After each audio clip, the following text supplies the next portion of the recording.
अस्सलाम वालेकुम, welcome back to my channel. आज का एक केक मेरा है बर्थडे केक और इसकी रेसिपी बहुत ही ज़बरदस्त होने वाली है क्योंकि हम बेकरी स्टाइल बिल्कुल केक घर में रेडी करेंगे और बहुत ही थोड़े से इंग्रेडिएंट्स से। चलते हैं रेसिपी की तरफ। अच्छा, आपने ये करना है कि आपने रूम टेम्परेचर के एग्स ले लेने हैं। 4 अंडे मैं यहाँ पे इस्तेमाल कर रही हूँ और ये केक बनेगा तकरीबन 3 पाउंड का। 3 पाउंड का केक तैयार होगा 4 अंडों की मदद से। इस केक की मैं फ्रॉस्टिंग भी करूँगी, बहुत ज़बरदस्त सा बेकरी स्टाइल इसको हम लुक देंगे, इसलिए वीडियो को आपने लास्ट तक देखना है ताकि आपसे कोई भी स्टेप मिस ना हो और आप घर में इजीली जो है बेकरी स्टाइल केक बना सकें। चलें जी, 4 अंडे लिए हैं, इसको हम बीट कर लेते हैं। इसको हमने हल्का सा ही बीट करना है, बहुत ज़्यादा इसको बीट नहीं करना। अब यहाँ पे मैंने चीनी ली है, रेगुलर शुगर है, बिल्कुल भी पिसी हुई नहीं है, ये कैस्टर शुगर नहीं है। चीनी कितनी ली है मैंने 4 अंडों के साथ 100 ग्राम्स। ग्राम्स में मैं बता रही हूँ। अच्छा, यहाँ पे अब हमने बीटर को बिल्कुल भी नहीं रोकना और चीनी आप देख लें मैं कितनी थोड़ी थोड़ी सी डाल के इसको जो है मैं बीट कर रही हूँ।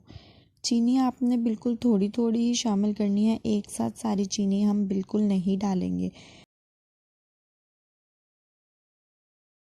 मैंने यहाँ पर वीडियो को बिल्कुल भी स्किप नहीं किया, आप देख लें कि मैंने कितनी थोड़ी थोड़ी सी चीनी डाल के इसमें बीट किया है।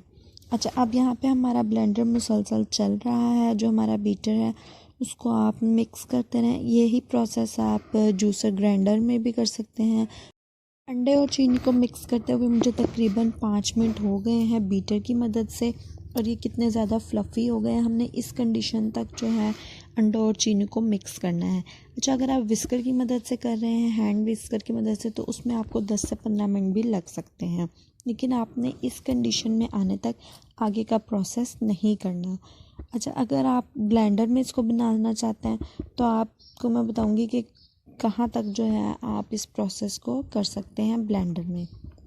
चलें जी, 5 मिनट बीट करने के बाद अब यहाँ पे मैं ऑयल शामिल कर रही हूँ। 3 टेबल स्पून यहाँ पे मैंने ऑयल लिया है। ये मैंने ऑप्शनल है, ऑयल आप स्किप भी कर सकते हैं। ऑयल डालने के बाद भी मैं इसको थोड़ा सा मिक्स कर लूँगी अच्छे से 2 से 3 मिनट के लिए, ताकि जो हमारे अंडे हैं वो ऑयल के साथ मिक्स हो जाएं अच्छे से और यकजान हो जाएं। अब यहाँ पे हम इसके जो है बीटर का काम हमारा ख़त्म हो गया है। अब आ जाते हैं हम अपने आगे के प्रोसेस की तरफ।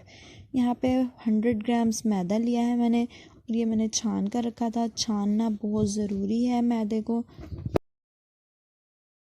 अब यहाँ पे देखें कि मैदा भी मैंने बिल्कुल 1 टेबल स्पून के करीब डाला है और उसको किस तरीके से मैं बहुत ही हल्के हाथ से मैं इसको मिक्स कर रही हूँ।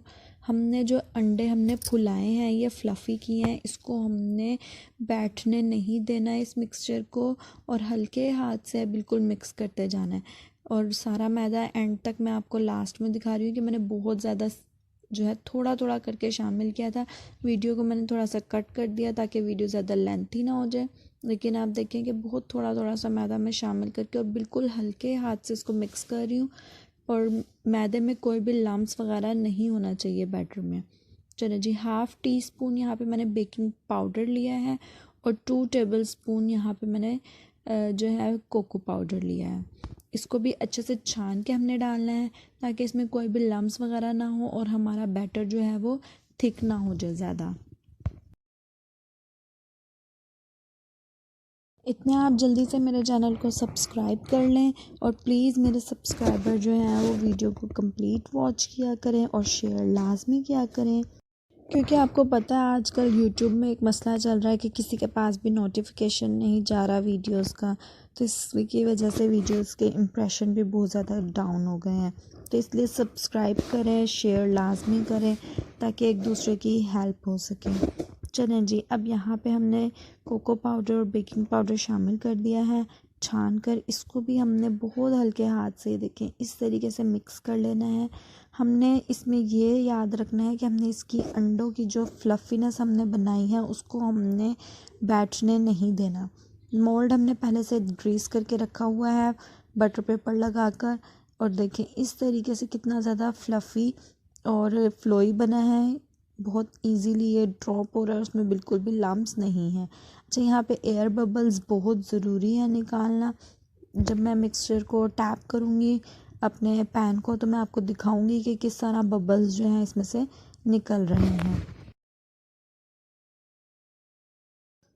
ये देखिए, इस तरह से बबल्स इसमें से निकल जाएंगे। अच्छे से टैप करना बहुत ज़रूरी है। प्री हीट पतीले में अपने मैं इसको जो है बेक कर लूँगी। इसका कुकिंग टाइम है 40 मिनट।